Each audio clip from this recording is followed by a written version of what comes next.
neza muri rusange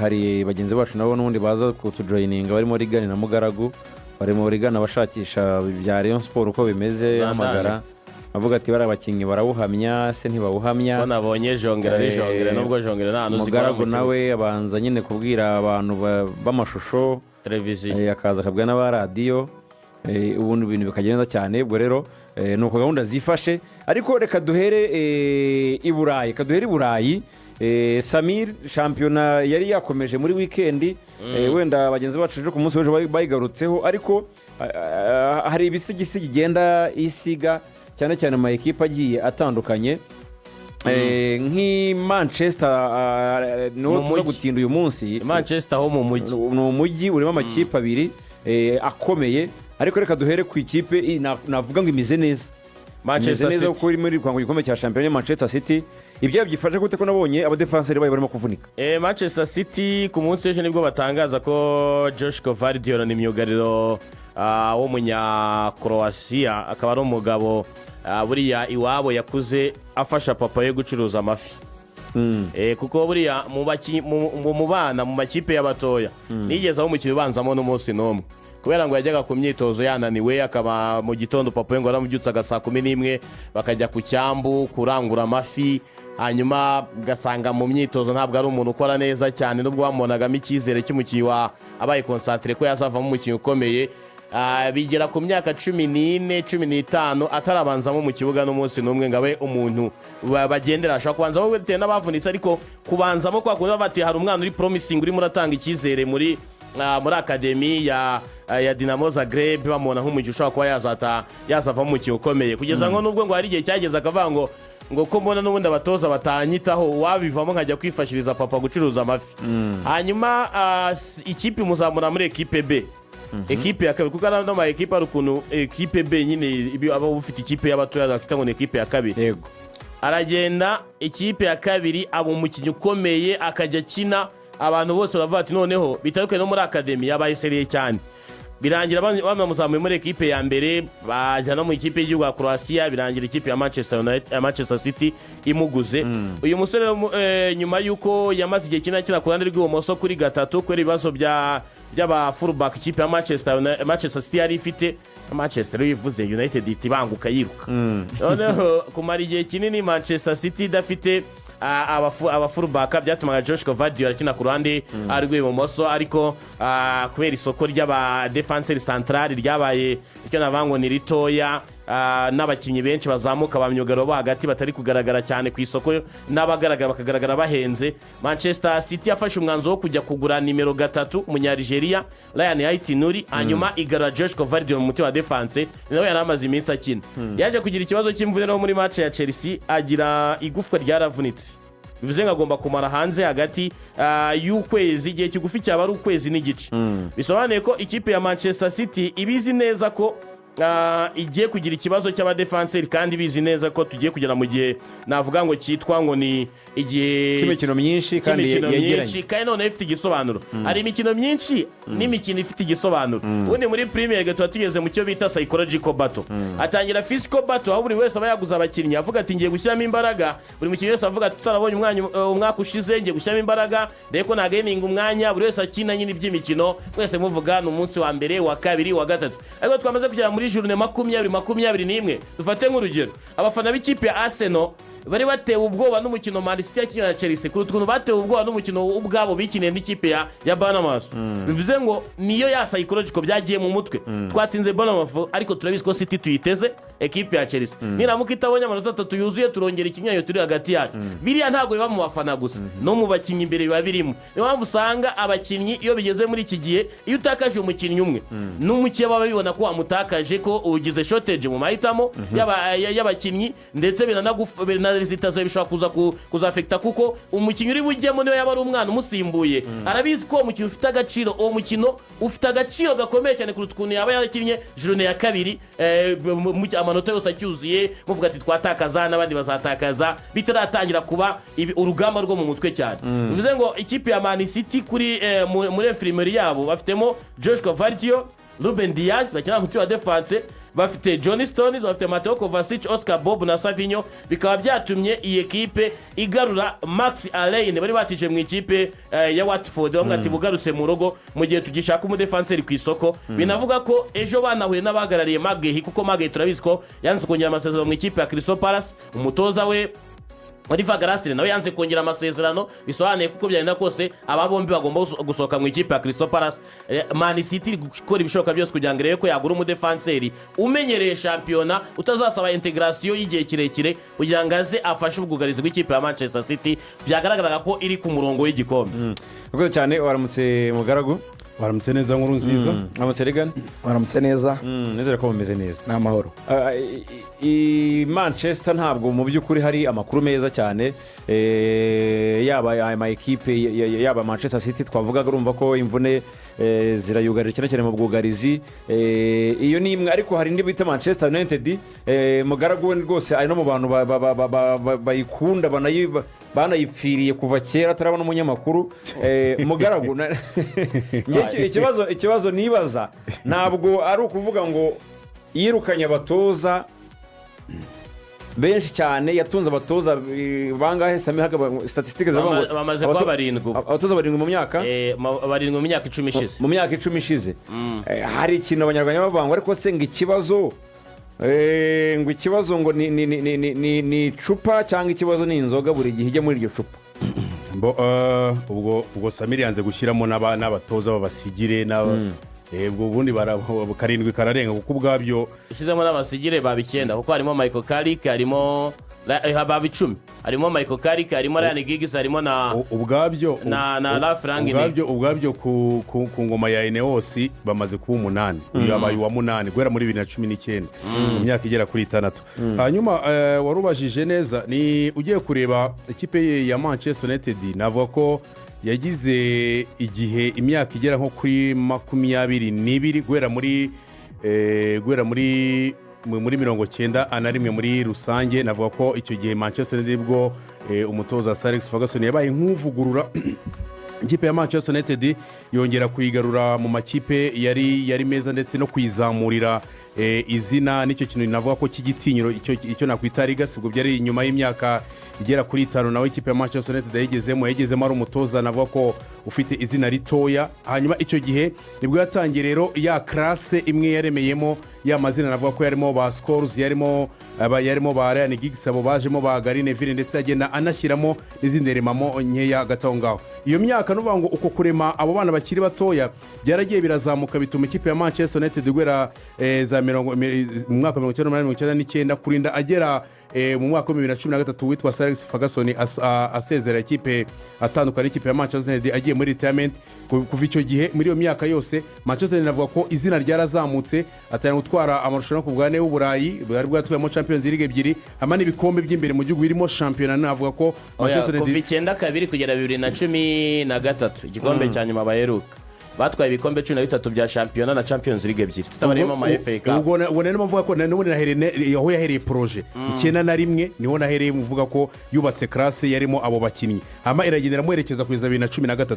icyo gihe nuvuga ngo ubuyobozi bwa Manchester United bwari buhari, nuvuga ngo bwari bwareguriye witwa Sir Alex Ferguson byose bishobora, nuvuga ngo projet kubaka uburyo bw'ikipe igomba kuba ibayeho mu buryo buri tekinike, ubwo akagira n'uruhare mu birebana na recruitment cyangwa se kwiyubakira ekipe, kongeramo abakinnyi cyangwa se guhindura squad abakinnyi afite abashaka kongeramo. Bako ibyo byose ubuyobozi bwari bwaramweguriye, hama ubuyobozi bw'ikipe ya Manchester United bugasigara no buracunga no kureba ngo ese ikipe uburyo bwawe burebana n'amafaranga, kuko urabizi ko ikipe ya Manchester United ni ikipe guhera mu mwaka wa 2008 ni ikipe itajya irenga umwanya wa gatatu ku makipe afite umugabane uhenze kuri New York Stock Exchange, cyangwa se navuga ku isoko ry'imigabane ariko rya New York, kuko ari ryo soko navuga ko akenshi usanga ari ryo soko rikomeye kubirebana n'imigabane. Icyo gihe mu gihe cya Ferguson navuga ngo kubirebana no kwinjira uburyo bw'ikipe, abakinnyi, staff, iki byose byabaga biri ku mutwe wa Sir Alex Ferguson, ku buryo board cyangwa se ubuyobozi bwa Manchester United wasangaga nta kandi kazi, nta bindi bintu bibavuna byo gutekereza cyangwa se birirwa bajya bakora, ko Sir Alex Ferguson byose yari overall cyangwa se byose yarabikoraga. Nyuma ya Sir Alex Ferguson rero nuvuga ngo ibintu byari bigiye guhinduka, kuko uburyo bw'imiyoborere bwa sports administration cyangwa se uburyo bw'imiyoborere bw'amakipe nyuma ya Sir Alex Ferguson bwasaga naho bumaze guhinduka. Tugiye mu kiragano gishya kitari cya kiragano cyo vuga ngo uwitwa Arsene Wenger afite ikipe ya Arsenal asa n'ugendana mu mufuka, Ferguson afite ikipe ya Manchester United asa n'ugendana mu mufuka. Tugiye noneho mu kiragano gishya kirimo noneho cyo vuga ngo tugiye mu gihe ikipe igomba gushaka uburyo icuruza, nyuma yo gucuruza noneho ikipe ikagira icyo kintu navuga ko proje ya ekipe ikagira filozofi yayo, ariko noneho ikagira n'abantu baza kwifasha kuyimplementinga. Hari uwo mutoza ari uwo mu manager, ariko noneho hejuru yakaba noneho n'abo bayobozi ba siporo navuga ko bo ubwabo bashobora kuba bamufasha kuraninga kwiga uwo mushinga bakawujyanamo. Manchester United rero nyuma ya Sir Alex Ferguson ikintu cya mbere cyabanje kuba no kuvuga ngo ko duhinduye ikiragano, hanyuma tugiye Manchester United igiye kujya mu kihe kiragano, muwe mushinga. Kuko icya mbere Sir Alex Ferguson we igihe yari busezerera yari akizi, kuko we no mu gitabo yanditse yiyongeje umwaka wo gusezerera kubera ko yari yanze gusezerera ku busa nta gikombe cya champion atwaye, kuko Man City yari yamutwaye igikombe. Umwaka ukurikiyeho icyo yaguze ibitego bya Van Persie, bamutwaye igikombe ku bitego arangije ajya kubigura. So nuvuga ngo arareba avuga ati rero reka niyongeze undi makuru ko sinasezera kariyeri yanjye, sinayishyiraho, sinafunga paje ya kariyeri yanjye nta kintu na kimwe mpaye ekipe navuga ko yatumye izina ryanjye rikura ndetse rikaba izina riremereye, niyo kipe ikaba yarakuze asezera ku bikombe. Ariko noneho ruvuga ngo mu gusezera nuvuga ngo Manchester United kuri squad nta kintu yigeze asigira Manchester, ajya gusezera ko we yahereye muri 2008 atwara Champions League, yamaze imyaka 5 arimo arategura kuzasezera.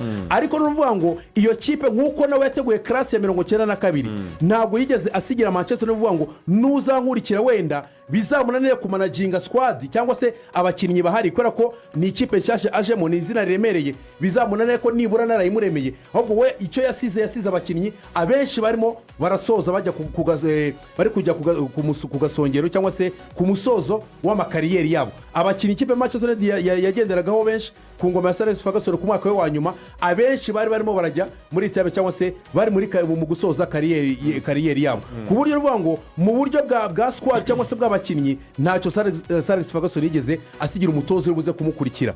Hanyuma turetse n'ibyo, nkuko nawe yateguye proje ya class 92 nuvuga ngo nkuko yarabizwe ari buzasezere nk'umutoza wagize uruhare mu kubaka ekipe no gutuma igira icyo gitinyiro cyayo, yagombaga kuba yaravuze ngo reka ntegure umushinga ikipe ya Manchester izasigarana n'ubwo buyobozi, mbaye filozofi none nabategurire uko ni gutegura kuzasezera.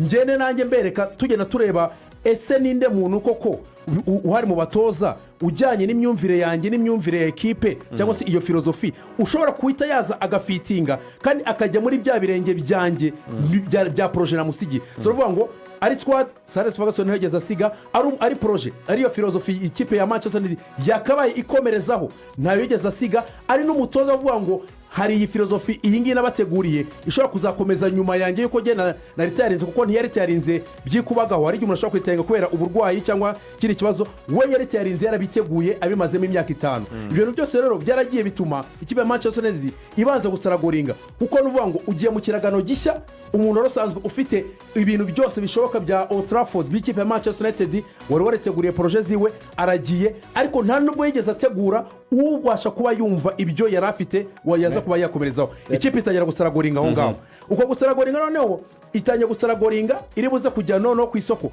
Amafaranga Sir Alex Ferguson yakoreshaga icyo gihe siyo agiye gukoresha, ko noneho ugiye kubaka squad navuga ko ari nshyashya iri gusaba kuza gutanga amafaranga menshi. Ibyo bikaza bisanga ikipe ya Manchester United yari ifite ibintu byo kuvuga ngo yarinjizaga amafaranga menshi, ariko igifite ikintu cy'amadeni. Urakomerezaho ariko reka mbaze rigana iki ngiki, kuko niba nkumvishe neza uvuze yuko ibibazo bya Manchester United bihereye mu mizi, ariko ubitwerera Sir Alex Ferguson wagiye nta kintu yisigiye, ko duhera ikibazo cyatangiriye. Rigana uremeranya na Mugaragu ibibazo bya Manchester United bihera ku bwa Ferguson. Ese ibibazo bafite ubu ngubu twabishinja Ferguson? Ibyo Mugaragu avuga nibyo Ferguson kuva yagenda hari hashoboraga kuba harateguwe nyine gusohoka kwe ku buryo bitari kwirirwa bigorana. Ariko nyine harimo ikibazo cy'uko imyaka nanone ishize ni myinshi, bagombaga kuba barakemuye ibibazo, kuko habanje kuba yego izo mpungenge zo kuvuga ngo ese azasimburwa nande, ese uzamusimbura azafite ubushobozi nk'ubwe. ni n'ikibazo kiba mu bintu byose nyine bifite abantu bakomeye bakoze ibintu bihambaye kubasimbuza bikunze kugorana ibyo birasanzwe ntabwo ari umwihariko wa Manchester United imyaka yo gusitaragoringa ibaho rwose ntabwo nabitindaho n'ibyo twemeranya avuga efekitifu yari afite yari ikuze ntabwo yari yarateguye indi ekipe jene undi yahita yiniheritinga ya squad wavuga ngo niyo abakinnyi bakiri bato beza kuko nunabireba byafashe igihe gito cyane kugira ngo n'ubundi ikipe ya Manchester United babakinnyi bose Ferguson yasize ibi bakuyemo izanye abandi bashya yamaze igihe kinini cyane iri kugura kubera yuko afite icyo kibazo nyine cyo kutagira navuga ngo abakinnyi beza Ferguson yari yarasize ariko nyuma y'icyo kibazo imyaka bifasha nanone myinshi Ferguson yagiye 2013 2026 ni imyaka 13 byakabaye byarabayeho ko icyo gihe cyo kubanza gusitaragoringa urwana no kumusimbuza kirangira noneho hakaba igihe cyo kuvuga ngo reka noneho dutangire kubaka icyo twita post Ferguson era nyuma y'igihe cya Ferguson dusa n'abatangiye ubundi buzima bushya reka tubare yuko wenda ngiye mbara nko ku bwa Mourinho muri za 2018 ibintu bya Ferguson ibisigisigi bye burya byagombaga kuba birangiye 5 years back nyuma y'uko agiye sorry 5 years after Ferguson byagombaga kuba birangiye 2013 2018 myaka 5 ni igihe nakwita nk'ikinzibacyuho turi kurwana se twazana umutozo umeze ute wibuke ko bwaciyemo uwo Moyes hacamo Van Gaal nyuma haza Jose Mourinho gutangira ku bwa Mourinho wagombaga kuba wagize ishusho y'icyo ushaka mu mutoza wagombaga kuba wagize ishusho y'icyo ushaka mu bakinnyi wagombaga kuba wagize ishusho y'icyo ushaka muri management none ekipe igatangira byibura gutanga ibimenyetso by'uko none itangiye kugaruka ku ruhando rw'aho yagombaga kubiri nawe ibibazo rero bari kugira ubu ngubu ni ibibazo bituruka ahanini mu kuba nibwo batangiye gukora icyo kintu bagombye kuba barakoze muri iyo myaka 5 ishize nureba nk'ibi bya Sir Jim Ratcliffe ufasha ekipe muri iki gihe gito gishize kugira ngo aze gukora icyo abongereza yitse ngo ni to fix the mess that has been created ni nko gukuraho umwanda family Grazer isa niyaremye muri iyo myaka yose myinshi ishize ekipe ikaba idafite navuga ngo umurongo cyangwa se inzira ibyo rero ari gusitaragoringa arwana nabyo ni uri kurwana nabyo Sir Jim Ratcliffe yabanje rero kugamburingira ku mutoza mutoya avuga ati hari umutoza atwaye ibikombe bya shampiyona muri Portugal ukina mu buryo bwe reka tugerageze turebe aranabasaba aravuga ati mureke sinze hagati muri sezo nzaze sezo yindi nyitangira batoya nta mwanya dufite okay maramubwira bati wahinduye gupanga imikino y'abakinnyi batatu ati ibyo bintu mumbuza gupanga nibyo natwaranye ibikombe muri Portugal icyo mugaragu yita filozofi cyangwa se abantu bitigena ntekerezo ko umutoza yumva umupira kumva umupira ntabwo ari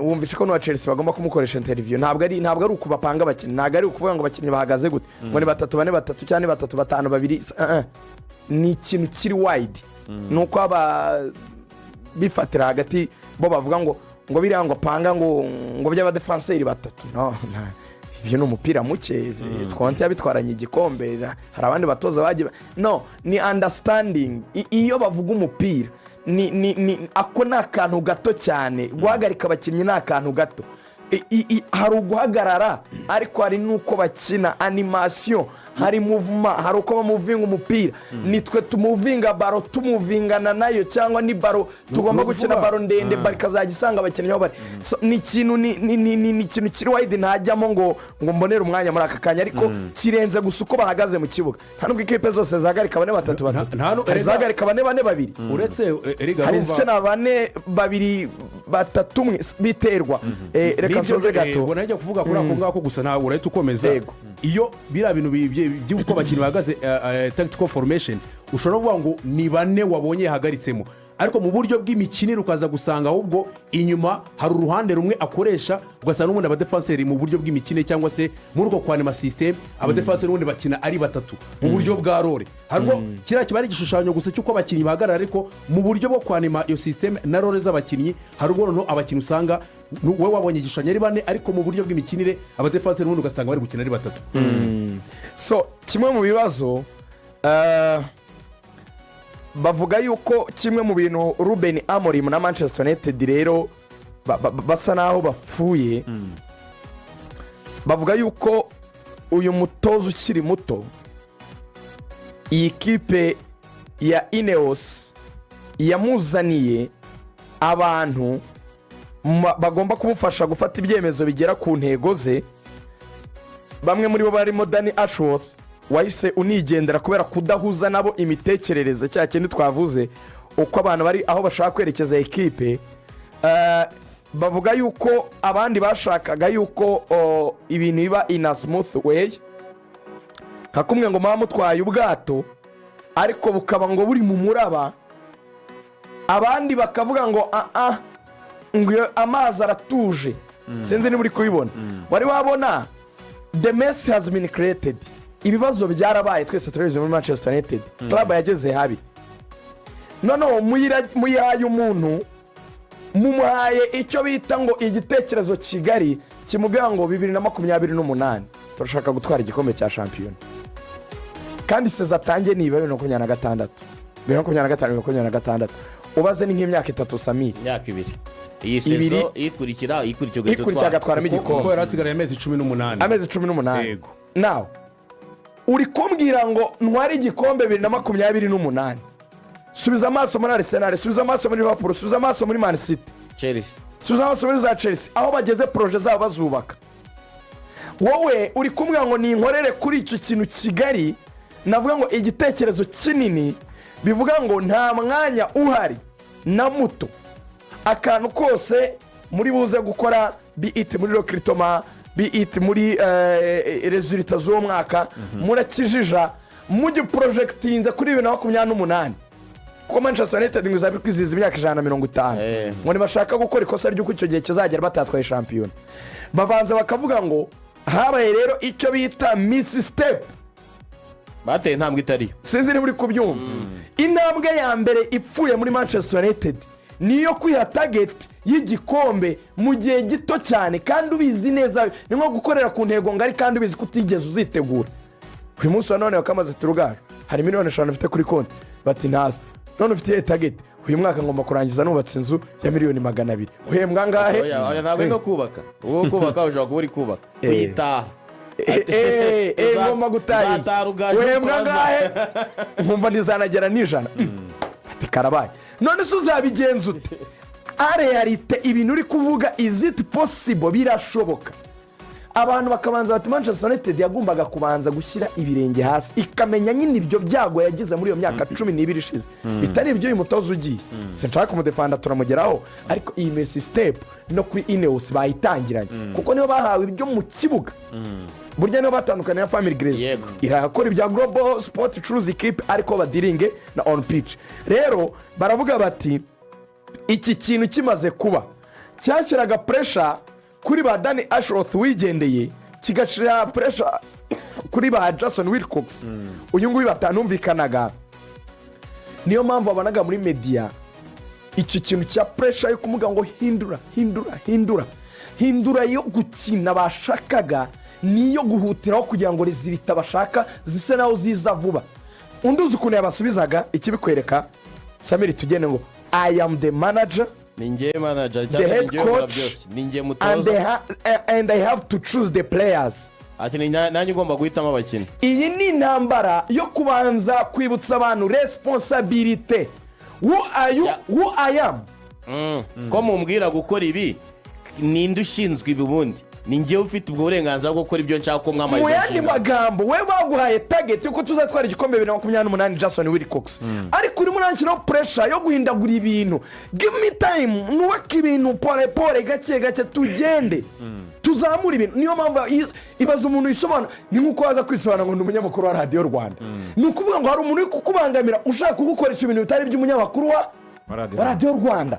That's the meaning. Abantu babonaga umutoza urayisobanura, I am the coach, I am the manager. Niyo pressure yanongereyeho ngo yo guhora bamusaba ibintu ngo ndabizi ko ntari Thomas Tuchel, ndabizi ko ntari Pep Guardiola, ariko mu nyubahe ndi umutoza wa Manchester United.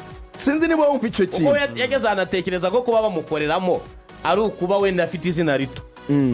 Kuko ni nko kuvuga ngo se aba ari Thomas Tuchel aba ari Jose Mourinho mwamuvugiramo nk'uko mumuvugiramo. mwamugenzereza nk'uko muri kungenzereza ego urimo ubyuma nk'ibyo ari undi mwabimukora. noneho uyu mutoza yabayeho igihe cyose asa n'umuntu wisobanura ku bintu byari byarabaye mbere. He want to make changes, bakamubangamira noneho bagatangira kumujija mu twemezo duto duto. aricyo kintu cya mbere cyanamubabazaga. nk'ubu ngubu yatangiye kwicaza Kobe Meno. Kobe ni umwana abongereza bari bafitiye icyizere ukurikije ukuntu yari azamutse muri akademi ya Manchester. turanabyibuka mbere ye gatoya Samir hari introduction za Kobe Meno kuri Ten Hag. Yego. ubona ari akana gashobora kuzabikora. yaramaze no kugera yaramaze kwinjira muri Three Lions ikipe y'igihugu. cyane byatangiye rero gusa naho ngo byisubiramo kenshi agomba kwisobanura kuri limited time kuri Kobe Meno n'abandi bakinnyi. erega kimwe mu byo bamushinja ko akademi yayiteye umugongo ko mu mikino 20 ya Premier League Manchester United imaze gukina muri no sezo nta na rimwe aratangiza umukinnyi wo muri akademi ya Manchester United.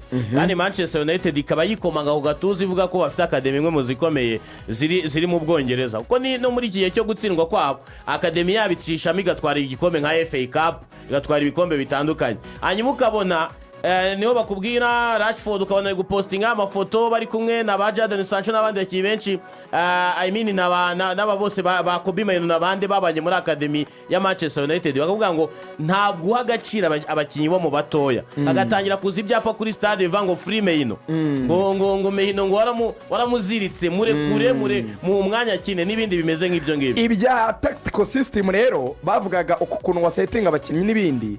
wibuka igihe yigeze kuvuga ngo niyo papa yambwira guhindura sinahindura. wibuka kandi kantu yavuze Samir ngo I cannot change because the players will understand that I'm changing because of you. abwira abanyamakuru ati nzahindura kwa abakinnyi I cannot change because the players will understand that I'm changing because of you. Okay, ati nabihindura kuko mbizi sinabihindura kuko abakinnyi bazabyumva ko nabihinduye kubera mwebwe itangazamakuru. ushaka kongera gukuraho yashaka gukoraho ikintu cyagiye cica abatoza muri Manchester United. Punditry Manchester United cyangwa se abapundi basaga n'abantu bayivugiramo cyangwa bayikoreramo bakempoza ibitekerezo. none umutoza akabaza ba Jason Wilcox ese akantu kose kazajya kavugwa kuri Radio Rwanda Murera ubwo ni nk'ibi bya za Rayon Sport. mbyuke mu gitondo mpindura ngo kuko Garenevo yabivuze kuko Ferdinand tutemeranya kuko Jamie Karaga yamvuze nabi kubera yuko uyu nguyu wenda ande yamvuze nabi yabaye kapiteni Roy Keane. ese abakinnyi bazamfata bate? niyo yavugaga kritike za mbere zizaba ko ntabwo mfite icyo mugaragu isa filozofi. ikintu cyitwa filozofi hazamo noneho nicyo bita le principe ibyo wemera. ntabwo ushobora kubaho umuntu wese akubwira ngo kora iki. njye navuga yuko rero dusoza wenda kugira ngo tujye ahangaha simuvugira performance ntizagenze neza.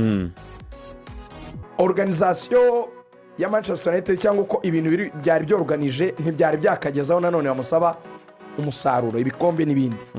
navuga yuko uyu mwanya munini cyangwa se iyi era ye iranzwe n'igitutu gikomeye yakirwagaho n'imiyoborere ya ekipe imusaba kugira ibyo ahindura nyamara yaramuguze ari byo atsindana.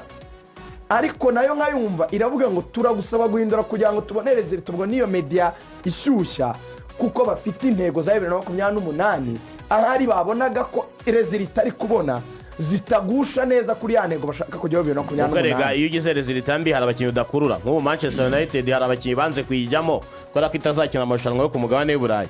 bo baravuga ati rezilita za Everton gutsindwa na Everton ifite ikarita y'umutuku ureka gutsinda ikipe nka Wolverhampton Wanderers amakipe yose atsinda kuko muri match 5 zeruka atsinze match imwe muri match 11 zeruka atsinze match 3 zonyine. babo bati ugize amaze match 15 zo hanze y'ikibuga cyadakora clean sheet match zirenga 53 yakinnye yakoze clean sheet 10 zonyine. bako bati se kukina ibisobanura ku defanda ko stili n'ubundi ukomeza kwinjizwa ibitego. bako bati kuri match ya Everton match ya Newcastle bakubwiye guhindura tactical formation yawe urayihindura urayitsindana ugaruka mu byawe kuri Leeds unarwa gutsinda ugaruka mu byawe kuri Wolves unarwa gutsinda. bako bati nawe ntabwo ufite ibintu bihamye ibigutsindira ntubigumamo ibi bitagutsindira ukabistickingaho kandi stili bidatsinda. bakanamubwira ngo abana bo muri academy ntabwo abaho umwanya hanyuma n'amagambo avuga muri media asa nkaho ayexpose abayobozi be. wakoze cyane. ese ahazaza Manchester United hashyizwe mu biganza byande ninde mutoza uza kuza? Tuvuga gato cyane tuze twisoza.